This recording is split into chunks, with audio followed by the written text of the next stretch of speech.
Welcome back. खबरों के सिलसिले को दोबारा से आगे बढ़ाएंगे और आपको बताएंगे कि साबिक वफाकी वजीर और रुकन कौमी असम्बली खुर्रम दस्तगीर खान ने कहा कि तब्दीली सरकार के नाकिस पॉलिसियों से अवाम बदहाल और मैशियत तबाह हो चुकी है। बिजली की कीमतों और महंगाई में आए रोज़ इजाफे ने अवाम को परेशान कर रखा है। इस हवाले से मजीद उनका क्या कहना था जानेंगे हम अपने नुमाइंदा रग्स न्यूज़ नईम गुज्जर से। जी नईम, आगाह कीजिएगा इस हवाले से। जी बिल्कुल। चैम्बर ऑफ कॉमर्स के नायब सदर मोहम्मद असगर भट्ट की तरफ से दिए गए इशाइयत से खिताब करते हुए रुकन कौमी असम्बली खुर्रम दस्तगीर खान ने कहा कि नए पाकिस्तान में अवाम का महंगाई, बदमानी, बेरोजगारी का सामना है। तमीर और तरक्की का एजेंडा मुस्लिम लीग नून के सवा किसी जमात के पास नहीं। इमरान खान की क़ियादत में नाअहल नलायक हुकूमत ने मुल्क की तारीख के सबसे ज्यादा कर्जे लिए। इक़्तिदार पर हुक्मरानों की बजाय माफिया बरजमान है। तमाम नोटिस और अहकामात के बावजूद चीनी की कीमत में हुकूमती कंट्रोल से बाहर हो चुकी है। इन्होंने कहा कि मियां नवाज शरीफ को मुल्क से बहरानों का खात्मा करने की सजा दी जा रही है।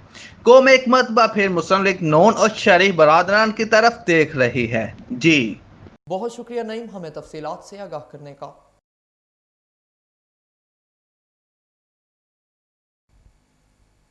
Pakistan steel melter association iron trade association ने उम्मीदवार एग्जेक्टिव मेंबर रमज़ान चिश्ती की हिमायत का ऐलान कर दिया। चैम्बर इंतखाबात में भरपूर कैंपेन चलाने की यकीन दहानी।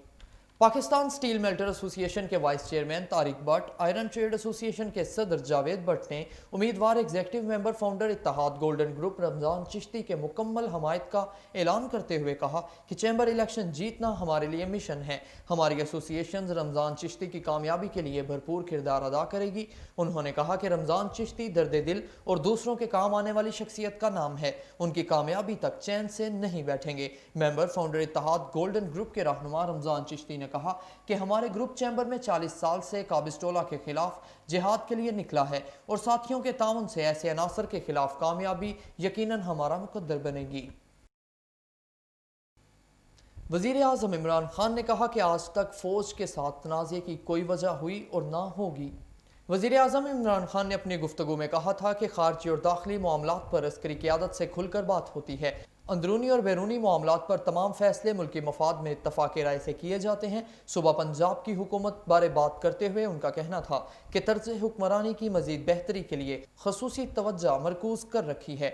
वज़ीर आला उस्मान बुज़दार हर बड़े फैसले पर राब्ते में रहते हैं। आइंदा चंद दिनों में इंतज़ामी मामलात से मुतल्लिक मस्बत नताइज सामने आएंगे। वज़ीर आज़म ने आसिम सलीम बाजवा का इस्तीफ़ा मुस्तरद कर दिया, काम जारी रखने की हिदायत की गई। इस हवाले से मज़ीद तफसीलात जानने के लिए बात करेंगे हम अपने नुमाइंदा रग्स न्यूज़ मुदस्सर मजीद से। जी मुदस्सर, आगाह कीजिएगा इस हवाले से। जी बिल्कुल। वज़ीर आज़म इमरान खान से जनरल रिटायर आसिम सलीम बाजवा ने मुलाकात में इस्तीफ़ा पेश किया, जिसे मुस्तरद करते हुए उन्हें काम जारी रखने की हदायत की गई है। इससे कबल आसिम सलीम बाजवा ने अपने खिलाफ तमाम इल्ज़ामात की सख्ती से तरदीद करते हुए वज़ीर आज़म के मुआविन ख़ुसूसी बराए इत्तलात और नशरियात के ओहदे से मुस्ताफ़ी होने का फ़ैसला किया था। आसिम सलीम बाजवा ने समाजी राब्ते की वेबसाइट ट्विटर पर 4 सफ़ात का मुश्तमिल तरदीदी बयान जारी करते हुए लिखा कि मैं अपने ख़िलाफ़ तमाम इल्ज़ामात की सख्ती से तरदीद करता हूँ। अल्लाह का शुक्र है कि मेरे और अहले खाना के ख़िलाफ़ इल्ज़ामात की कोशिश बेनकाब हो गई। जी बहुत शुक्रिया मुदस्सर, हमें तफसीलात से आगाह करने का। वफाकी वज़ीर तालीम शफ़क़त महमूद ने कहा कि तालीमी इदारे खोलने के हवाले से हतमी फ़ैसला पीर को किया जाएगा। मज़ीद इस हवाले से जानते हैं हम अपने नुमाइंदा रग्स न्यूज़ शुएब अहमद से। जी शुएब, आगाह कीजिएगा इस हवाले से। जी बिल्कुल। इस्लामाबाद में सहाफ़ियों को ब्रीफिंग देते हुए उन्होंने कहा कि तालीमी सरगर्मियाँ बतदरीज शुरू करने के बारे में तजावीज़ पर गौर किया जा रहा है। उन्होंने कहा कि एक तजवीज़ ये है कि इस महीने की 15 तारीख से 9वीं और उससे ऊपर की क्लासें दोबारा शुरू की जाएँ। सूरत हाल के तनाजुर में एक हफ़्ते बाद 6ठी, 7वीं और 8वीं की क्लासें शुरू की जा सकती हैं और अगर सूरत हाल बेहतर रहती है तो 30 सितंबर तक प्राइमरी की सतह के स्कूल खोलने की तजवीज़ है। वज़ीर तालीम ने कहा कि बच्चों की सेहत हमारी अवलीन तरजीह है और उनकी सेहत के हवाले से कोई ख़तरा मोल नहीं लिया जाएगा। जी बहुत शुक्रिया शुएब, हमें तफसीलात से आगाह करने का। पाकिस्तान के लिए सऊदी अरब के सफ़ीर नवाफ बिन सईदुल मालकी ने तहरीक इंसाफ के रहनुमा सेनेटर फैसल जावेद से इस्लामाबाद में मुलाकात की, जिसमें 2 तरफ़ा ताल्लुकात पर तबादला ख्याल किया गया। سینیٹر فیصل جاوید نے گفتگو کرتے ہوئے کہا کہ ثقافتی تعاون دونوں برادر ملکوں کے عوام کے درمیان روابط کو بہتر بنائے گا۔ سعودی سفیر کا کہنا تھا کہ ملکی سیاحت کی صنعت کی ترقی کے لیے پاکستان کے خوبصورت چہرے کو عالمی سطح پر اجاگر کیا جائے گا۔ انہوں نے بتایا کہ سعودی عرب کے ذرائع ابلاغ پر نشر کرنے کے لیے پاکستانی فلموں اور ڈراموں کا عربی زبان میں ترجمہ کیا جائے گا۔ ملک بھر میں ایک مرتبہ پھر روپے کے مقابلے میں امریکی ڈالر 27 پیسے سستا ہو گیا۔ اسٹیٹ بینک آف پاکستان کی سماجی رابطے کی ویب سائٹ پر جاری کردہ اعداد و شمار کے مطابق انٹر بینک میں روپے کے مقابلے میں امریکی ڈالر کی قدر میں 27 پیسے کی کمی ریکارڈ کی گئی، جس کے بعد انٹر بینک میں امریکی ڈالر کی قیمت 166 روپے 4 پیسے سے کم ہو کر 165 روپے 77 پیسے ہو گئی۔ ماہرین کا کہنا ہے کہ دنیا بھر میں امریکی ڈالر کو تنزلی کا سامنا ہے، جس کے باعث دنیا بھر کی طرح پاکستان میں روپے کے مقابلے میں امریکی کرنسی کو گراوٹ کا سامنا کرنا پڑ رہا ہے۔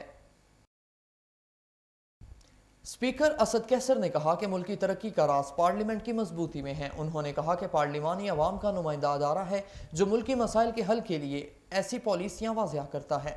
وزیر اعظم کے معاون خصوصی برائے پیٹرولیم ندیم بابر سے ملاقات کے دوران گفتگو کرتے ہوئے اسپیکر قومی اسمبلی اسد کیسر نے کہا کہ قومی اسمبلی میں تمام سیاسی جماعتیں قومی اہمیت کے حامل معاملات پر یکساں موقف رکھتی ہیں۔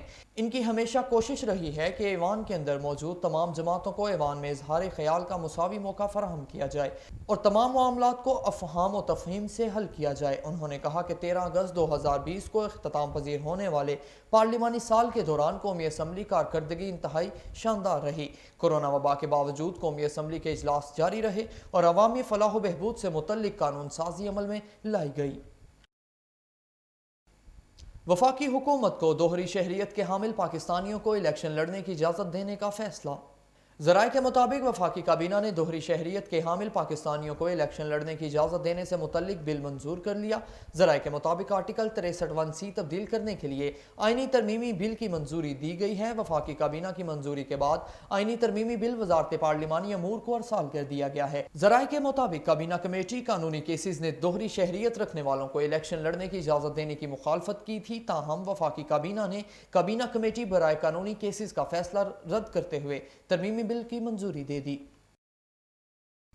بارشوں کے بعد کی صورتحال کا جائزہ لینے کے لیے وزیر اعظم عمران خان آج کراچی کا دورہ کریں گے۔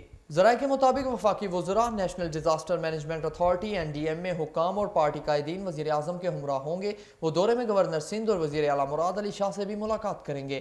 ذرائع نے بتایا کہ وزیر اعظم سے ارکان اسمبلی، اتحادی رہنما اور تاجر بھی ملاقات کریں گے۔ وزیر اعظم عمران خان کراچی کو اربوں روپے کا وفاقی پیکج دینے کا اعلان کریں گے۔ چیئرمین پیپلز پارٹی بلاول بھٹو زرداری نے کہا کہ سندھ حکومت 800 ارب خرچ کرے گی، وفاق اتنی یا دگنی رقم دے تو انقلاب آ جائے گا۔ وزیر اعظم کے دورہ کراچی سے قبل پریس کانفرنس کرتے ہوئے بلاول بھٹو زرداری کا کہنا تھا کہ 100 سال بعد اتنی زیادہ بارش ہوئی ہے۔ بارش کے دوران عوام کو شدید مشکلات کا سامنا کرنا پڑا۔ ان کا مزید کہنا تھا کہ بارش اور سیلاب متاثرین کی بحالی کے لیے دن رات کام کر رہے ہیں۔ سنا ہے کہ وزیر اعظم عمران خان آج کراچی آ رہے ہیں۔ امید کرتے ہیں کہ وزیر اعظم لاہور کے علاقے چوبرجی میں نجی بینک کی چھت گرنے سے ایک شخص جاں بحق ہو گیا۔ ریسکیو ذرائع کے مطابق چوبرجی میں نجی بینک کی چھت گرنے سے متعدد افراد زخمی ہوئے، جنہیں فوری طور پر اسپتال منتقل کیا گیا۔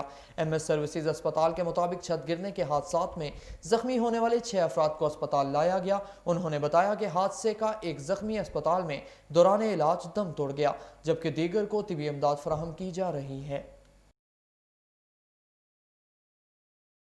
یہاں پر وقت ہوا ایک کمرشل بریک کا، ہمارے ساتھ رہیے گا۔